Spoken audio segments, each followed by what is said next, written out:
네, 상류따니까야 1번 상류따 37번 회합경입니다. 요 보면 이제 사마야 숫당 이렇게 되는데, 우리 경을 읽다 보면 액강 사마양 바가와 바라 나시양 이십바따네 이래 가지고 액강 사마양 이러면 한때 이런 말이 되거든요. 그래서 사마야라는 말이 때를 말해요. 그래서 때나 사마예나 하면 그때 이랬다. 이렇게 한때 부처님은 어디에 계셨고 그때 이러이러했다 라고 그 사마야라는 단어가 때, 시간을 가르치는 말로 나오는데요. 그런데 이제 보면 이 사마야라고 하는 말이 또 시간, 때 말고 모임, 회합 요런 의미를 함께 가져요. 이 경에서는 때라는 의미가 아니라 모임, 회합이라는 의미로 쓰였어요. 그래서 사마야 숫당 회합경입니다. 이렇게 나는 들었다. 한때 세존은 모두 아라한인 500명 정도의 비구로 구성된 큰 비구 상가와 함께 카필라와투의 큰 숲에서 삭가족들 가운데 머물렀다. 10곳의 세계에서 대부분의 신들이 세존과 비구 상가를 뵙기 위해 모였다. 정거천의 무리에 속한 4명의 신들에게 이런 생각이 떠올랐다. 그분 세존께서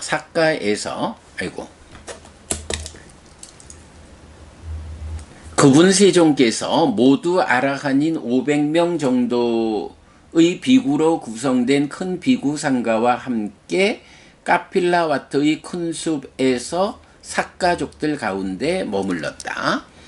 10곳의 세계에서 대부분의 신들도 세존과 비구 상가를 뵙기 위해 모였다. 우리도 세존에게 가면 어떨까? 가서 세존의 곁에서 각자의 개성을 말해야겠다라고. 그래서 그 신들은 예를 들면 힘센 사람이 접은 팔을 펴거나 편 팔을 접을 것이다. 이처럼 정거천에서 사라져 세존의 앞에 나타났다. 그 신들은 세존에게 절한 뒤 한곁에 섰다. 한곁에 선 어떤 신이 세존의 곁에서 이런 개성을 말했다. 큰 회합이 숲에서 개최되고 신들의 무리가 함께 모였습니다. 정복되지 않는 상가를 보기 위해서 우리도 이 법다운 회합에 왔습니다. 그러자 다른 신이 세존의 곁에서 이런 개성을 말했다. 거기서 비구들은 삼매를 닦았고 자신의 심을 위해 올고즘을 행했습니다. 마부가 고삐를 잡는 것처럼 현명한 자들은 기능들을 보호합니다. 그러자 다른 신이 세존의 곁에서 이런 개성을 말했다. 말뚝을 뽑고서 빗장을 벗기고서 문지방을 밀치고서 갈망하지 않습니다. 눈을 가진 분에 의해 잘 길든 젊은 용들, 청정하고 때 없는 그들이 유행합니다. 그러자 다른 신이 세존의 곁에서 이런 개성을 말했다. 의지처인 부처님에게로 가는 사람은 누구든지 상실과 비탄의 상태로 가지 않을 것입니다. 인간 몸을 버린 뒤에 신의 몸을 얻을 것입니다. 네.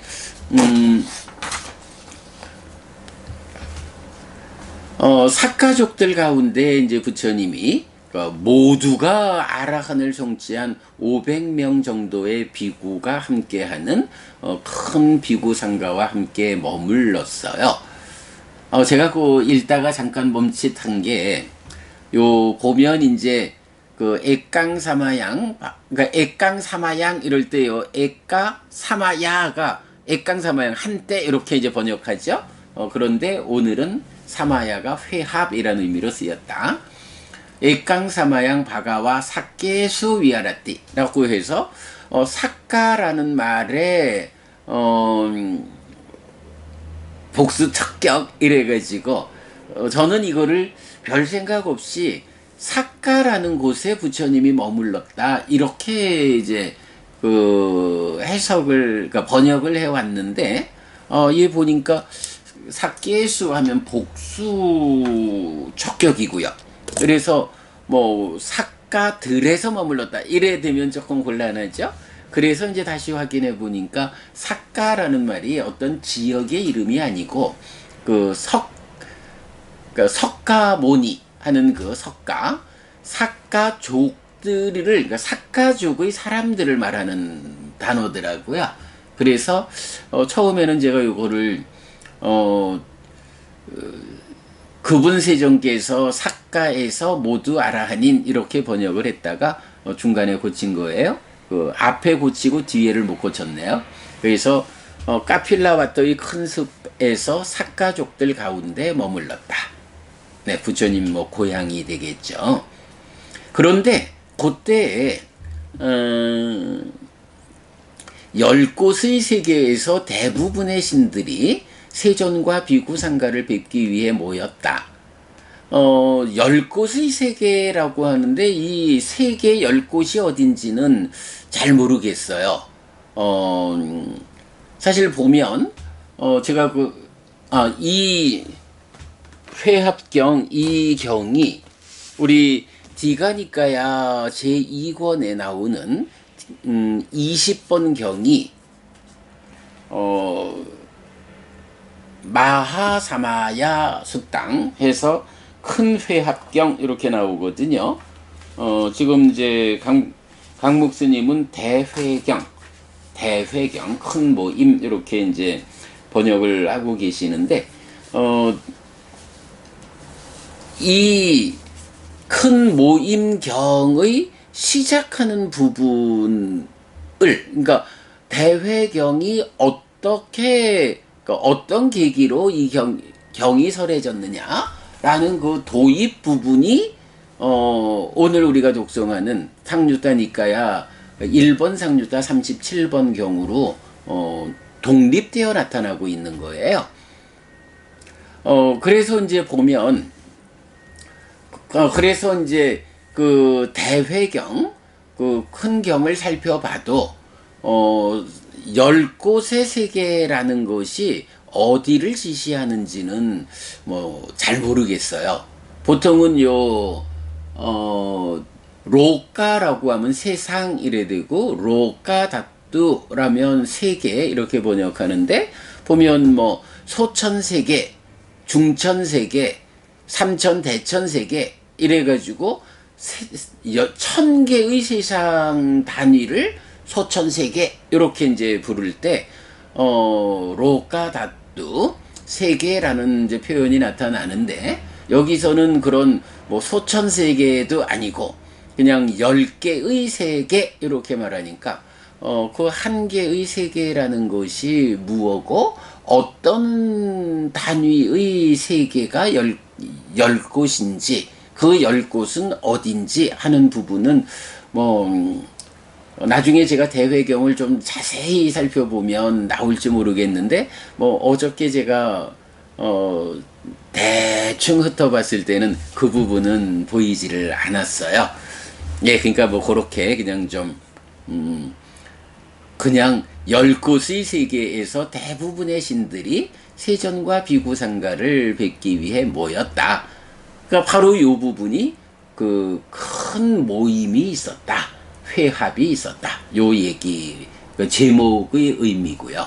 그런데 그때 정거천의 무리에 속한 4명의 신들 하니까 불환자가 되어서 정거천에 태어난 신들 가운데 4명에게 이런 생각이 떠올랐다. 그분 세존께서 모두 아라한인 500명 정도의 비구로 구성된 큰 비구상가와 함께 카필라와투의 큰 숲에서 삭가족들 가운데 머물고 계시구나. 그런데 10곳의 세계에서 대부분의 신들도 세존과 비구상가를 뵙기 위해 모여 있구나. 우리도 세존 부처님에게 가면 어떨까? 가서 세존의 곁에서 각자의 개성을 말해야겠다 라고 나타나요. 그러면 이 말은 뭐죠? 많은 신들이 부처님과 비구상가를 뵙기 위해서 모여 있어요. 우리가 가가지고 거기서 참으로 이 훌륭한 모임을 부처님 앞에서 찬탄하는 개성을 말해야겠구나. 요런 마음으로 정거천이라는 이 불환자의 영역, 그러니까 불환자의 경지에 있는 네 명의 신이 이 커다란 회합을 축하하는, 찬탄하는 그런 시를 읽기 위해서 이 자리에 출연하는, 네, 요런 이제 배경이 되는 거예요. 그래서 이제 그 신들이 신통력을 행해가지고 바로 정거천에서 사라지고 부처님 앞에 나타나죠. 그리고는 이제 네 명이 각각 개성을 읊는 거예요. 자, 첫 번째 정거천의 신 불환자가 큰 회합이 숲에서 개최되고, 그러니까 마하사마요라고 나오는데 바로 마하사마야라는 이 말이 디가니까야 20번의 제목, 큰 모임경, 네, 그렇게 되죠. 큰 회합이 숲에서 개최되고 신들의 무리가 함께 모였습니다. 정복되지 않는 상가를 보기 위해서 우리도 이 법다운 회합에 왔습니다. 자, 신들의 무리가 함께 모여 있고 거기에는 세존과 비구상가, 이래서 비구상가가 500의 아라한으로 구성된 비구상가가 있죠. 이 상가에 대해서 어떤 불환자 인신은 정복되지 않는 상가, 이렇게 표현하는 거죠. 부처님의 제자들의 모임인 이 상가는 정복되지 않는다, 이렇게 말하고 있어요. 그리고 그들을 보기 위해서 모인 이 모임은 법다운 모임입니다, 이렇게 찬탄을 하죠. 그랬더니 이제 두 번째 신이 거기에서 비구들은 삼매를 닦았고 자신의 심을 위해 올곧음을 행했습니다. 라고 해서 부처님 제자들은 뭐 당연히 깨달음을 위해서 삼매를 닦는 사람들이죠. 그래서 삼매를 닦아서 자신의 마음을 위해서 올곧은 실천을 했어요. 그래서 그 500명들은 삼매를 닦고 마음을 올곧이 했기 때문에 아라한이 되었습니다. 이렇게 말하는 거죠. 모여있는 비구 모두가 500의 아라한이니까 삼매를 닦은 비구, 올곧음을 행한 비구, 이렇게 이제 표현하고, 마치 마부가 고삐를 잡고서 길을 이끄는 것처럼 현명한 자들은 기능들을 보호합니다.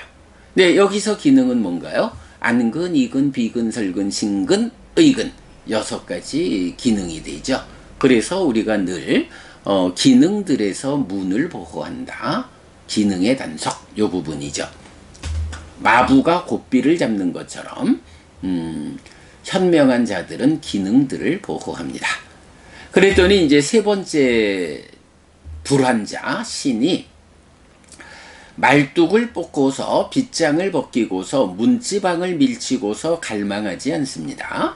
눈을 가진 분에 의해 잘 길든 젊은 용들, 청정하고 때 없는 그들이 유행합니다. 자, 경은 이제 때때로 이렇게 뭐 말뚝을 뽑는다, 빗장을 벗긴다, 문지방을 밀친다, 뭐 이런 이제 비유를 말해주는 경우가 많아요.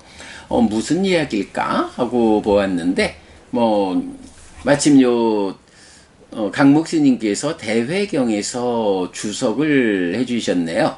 그러니까 주회를 하셨죠. 주석서에서는 말뚝과 빗장과 문지방이라는 것을 탐진치로 해석하고 있다라고 하는데, 제가 봐도 아라한이 누군가요? 탐진치가 부서진 사람들이잖아요. 그러니까 말뚝을 뽑았다, 빗장을 벗겼다, 문지방을 밀쳤다 라고 하는 거, 아라한인 그분들이 탐진치를 부순 요것을 요렇게 은유적으로 말하고 있고, 그렇게 탐진치를 다 부수었기 때문에 갈망하지 않게 되신 분들, 그런 아라한 500명, 요 얘기죠. 그리고 그들을 다시 말하기를 눈을 가진 분에 의해 잘 길든 젊은 용들, 예, 그 아라한들에 대해서 표현하기를 눈을 가진 분, 여기서 눈을 가진 분 이러면 누군가요? 예, 부처님을 말하죠. 그래서 대반열반경에서 부처님 돌아가시고 그 아픈 마음을 표현할 때도 눈을 가진 분이 너무 일찍 돌아가셨다. 뭐 이런 표현도 나타나고 하죠. 그래서 눈을 가진 분, 즉 부처님에 의해서 잘 길든 젊은 용들. 네, 여기서 용들은 이제 그 아라한인 비구를 말하는 거고요. 그들은 청정하고 때없는 그들이 유행합니다. 바로 이렇게 부처님에 의해서 잘 길든 젊은 아라한들, 그들은 청정하고 때가 없습니다. 그들이 유행합니다. 부처님을 따라서 움직이며 살아갑니다. 이런 얘기죠. 그랬더니 이제 마지막 네 번째 불환자인 신이 말하죠.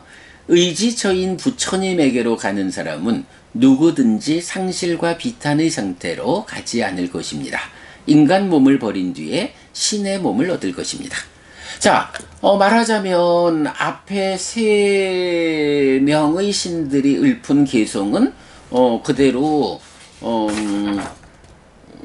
신들이 많이 모였고 정복되지 않는 상가 해서 500의 아라한으로 구성된 이 비구상가, 그리고 그 비구상가들이 기능을 잘 보호하는 거, 그리고 탐진치가 다 부서진, 이렇게 이제 아라한, 그 상가가 아라한으로 구성되어 있는 부분을 이렇게 단계적으로 표현하고 있는데, 이제 마지막 시는 그 아라한인 비구상가 얘기만 하는 게 아니고 누구든지 의지처인 부처님에게로 가는 사람, 예, 삼귀의 가운데 귀의 불, 의지처인 부처님에게로 나는 갑니다 라고 이렇게 부처님을 의지처로 삼아서 살아가는 이 부처님의 제자라면 누구든지 상실과 비탄의 상태,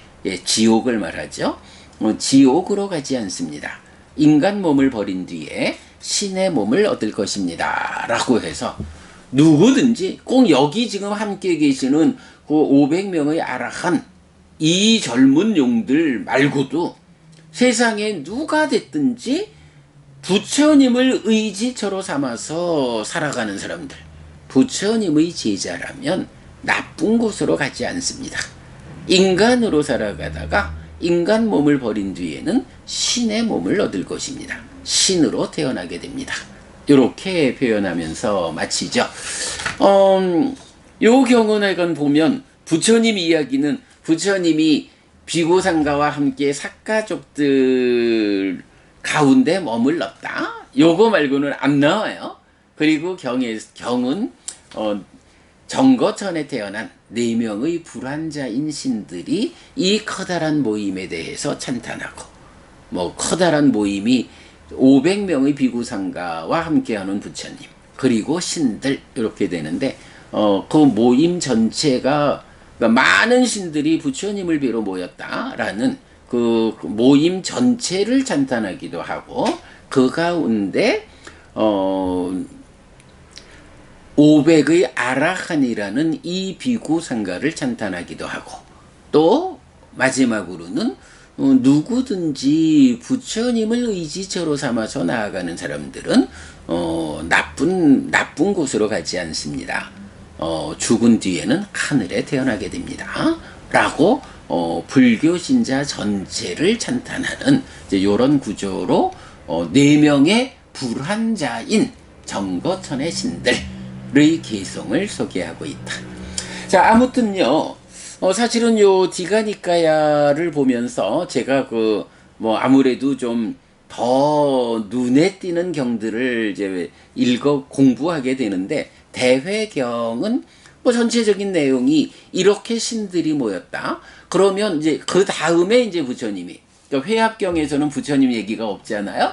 대회경에 가면 이런 찬탄을, 4명의 불환자가 찬탄을 했을 때 이제 이어서 부처님이 그러면 이 자리에 와 있는 신들이 누가 있는지 내가 설명해 주겠다 라고 해서 이 모임의 자리에 참석한 신들을 소개하는 그 내용으로 구성되어 있어요. 사실 이제 제가 어저께 그 내용을 좀 보다 보니까 한 가지 조금 좀 어색함이 있었어요. 그 보면 본경은 범부의 관점에서는 이해하기 힘든 수많은 신들의 세계를 언급하고 있다. 지금이나 예전이나 다신교적이요 물활론적이요 범신론적 성향이 아주 강하였던 인도 민중들이 있었기 때문에 이런 종류의 경이 결집될 수밖에 없지 않았나 생각된다. 뭐 이렇게 해서 많은 신들을 소개하는 이 대회경은 인도의 보편적인 사람들이 신에 의지하고자 하는 이런 필요성에 맞춰주느라고 설해진 경이 아닌가? 요렇게 지금 이제, 설명을 하고 계셔서 저는 조금 어색했어요. 이렇게 표현을 하면 자칫 신이라는 개념이 어떤 필요에 의해서 부처님이 가상적으로 설명한 이런 이야기로 그 이해가 넘어갈 수 있는데 그 경우는 조금 좀 조심해야 돼요. 왜냐하면 우리가 바른 견해라는 삶을 보는 바른 시각을 말하잖아요. 그럴 때 십선업에서 말하는 바른 견해도 그렇고 그것을 또 좀 압축한 원초적인 바른 견해에서도 뭐라 하나요? 저 세상은 있다, 화생하는 중생은 있다, 업에는 과와 보가 따른다 라고 해서 화생이라는 이 존재 상태를 부처님이 선언을 하는 거거든요. 저 세상이 있어서 윤회한다. 화생하는 중생이 있기 때문에 지옥, 축생, 악귀, 인간, 천상이라는 5갈래의 윤회를 한다. 이렇게 선언하시는데 자칫 신들에 대한 언급이 세상의 요구에 따르는 타협적인 어떤 설법일 거야. 이렇게 접근을 하면 요거는 잘못하면 화생하는 중생이 있다라는 이 부처님의 선언을 거부하는 접근을 이끌 수가 있거든요. 그래서 요런 부분만 조금 좀 조심하면 좋겠다. 저는 이제 사실 어제 오늘 여러분 이 공부를 위해서 그 강목스님의 대회경 좀 살펴보다가 뭐 다 좋은데 요런 표현을 하신 부분은 우리가 조금 조심스럽게 접근해야겠구나 하는 생각이 들어서 오늘 소개해 드리고요. 예. 이렇게 뭐 오늘 아침 공부 마무리하도록 하겠습니다. 예, 오늘 공부한 회합경은 디가니까야 20번 큰 모임경 대회경의 시작 부분이다. 이렇게 말씀드립니다. 네, 여러분 오늘도 부처님의 언어로 부처님의 가르침을 독성하면서 하루를 잘 시작했습니다. 잘 시작한 오늘 하루 여러분 내내 편안하시고 이익과 행복을 쌓는 시간 되시기 바랍니다. 함께 해주셔서 고맙습니다. 여러분 행복하십시오.